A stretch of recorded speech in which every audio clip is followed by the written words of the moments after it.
Betrayal always has a price. The evening had a familiar chill, the kind that sneaks up on you in the last weeks of autumn. I sat in the driveway of my house, staring at the dimly lit porch, feeling a sense of dread in the pit of my stomach. I had been sitting there for nearly 20 minutes, unable to gather the courage to go inside. I wasn't sure what was waiting for me in there, but after months of uneasy feelings and nagging suspicions, something told me that tonight would be different. Lena, my wife of 6 years, had been acting strange for the past few months. It was subtle at first, missed texts, late nights at work, and unfamiliar coldness that had started creeping into our conversations. I told myself it was the stress of her new promotion, that maybe the strain of balancing her career and our marriage was taking a toll. But deep down in the part of me I didn't want to confront, I knew something was wrong. That day at work, I overheard something from a colleague that confirmed my worst fears. He had seen Lena at a cafe with another man, laughing, touching his arm, the kind of intimacy that couldn't be mistaken for just friendship. It wasn't the first time I had heard about her spending time with this man,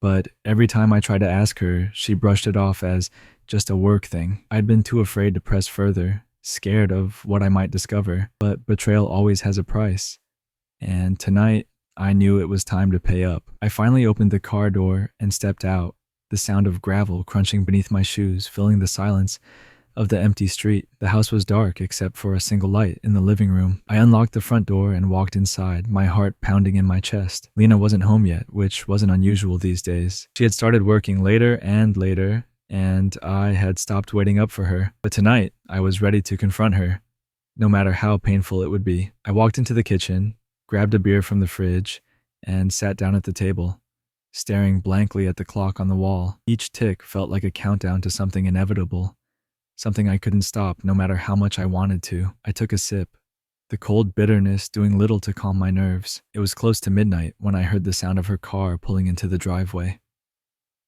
The familiar jingle of her keys, the soft click of the front door opening. It all felt so normal, like any other night. But tonight was different. I wasn't going to pretend anymore. Lena walked in, her heels clicking on the hardwood floor, and when she saw me sitting there, she paused. For a moment, we just looked at each other. I could see the surprise in her eyes, followed by something else, guilt. "You're up late," she said, her voice cautious. She walked over to the counter, setting down her purse and avoiding my gaze. "I needed to talk to you," I said, my voice steady despite the turmoil I felt inside. She turned around, her eyes searching mine. "What's going on?" Took a deep breath, setting down the beer bottle. "I know, Lena." Her face paled, and for a split second, there was a flicker of panic in her eyes before she composed herself. "Know what?" "I know you've been seeing someone else." The words hung in the air between us, heavy and suffocating. There was no turning back now. Lena stood there, frozen for a moment. Then slowly, she sat down across from me, her expression unreadable. "James, Don't," I interrupted, my voice harsher than I intended. "Just don't. I need you to be honest with me, for once. Is it true?" She looked away, her fingers fidgeting with the edge of her sleeve. The silence stretched on, and each second felt like an eternity. Finally, she nodded. Yes, that single word hit me like a punch to the gut. I had suspected it, but hearing her confirm it made everything real in a way I wasn't prepared for. The room seemed to close in on me, and my mind raced with 1,000 questions. How long? Why? Was it something I did? Something I didn't do? "How long has this been going on?" I asked, my voice trembling despite my efforts to stay composed. "About 6 months," she admitted, her voice barely a whisper. "It just happened.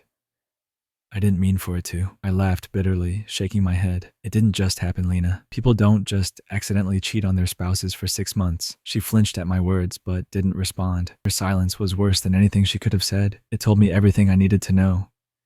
That this wasn't just some fleeting mistake. This was something she had chosen, over and over again for months. "Why?" I asked, my voice cracking. "Was I not enough for you?" Lana looked up at me, tears brimming in her eyes. "It's not about you, James. It was never about you. I don't know. I felt trapped.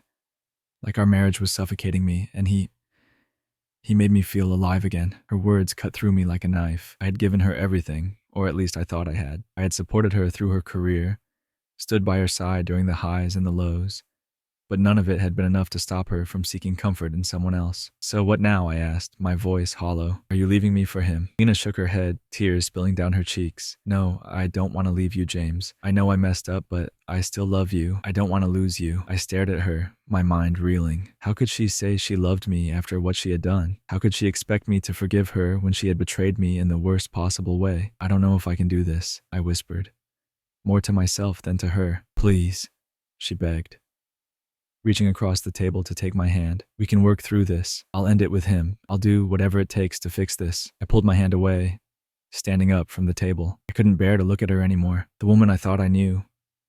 The woman I had built a life with. Everything felt like a lie now. Every memory, every promise, every moment we had shared.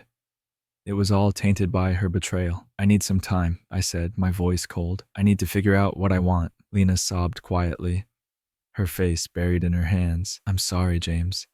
I'm so sorry." But her apologies felt hollow. Sorry wasn't enough to undo the damage she had caused, to erase the months of lies and deceit. Sorry wasn't enough to heal the deep, festering wound her betrayal had left behind. I grabbed my keys and headed for the door, needing to escape, to breathe, to think. As I walked out into the cold night, I knew one thing for certain: betrayal always has a price. And whether it was our marriage, our love, or the future we had once dreamed of together, that price was about to be paid. For days, I wrestled with what to do. I couldn't escape the constant replay of our conversation, of Lena's confession. It haunted me, following me wherever I went. Friends noticed my distraction, but I couldn't bring myself to share what had happened. I was too ashamed, too devastated. In the end, I made my choice. I met Lena at a quiet cafe, the same place we had our first date, thinking that maybe in that familiar setting, I'd find clarity. But as I sat across from her, watching the pain in her eyes, I realized that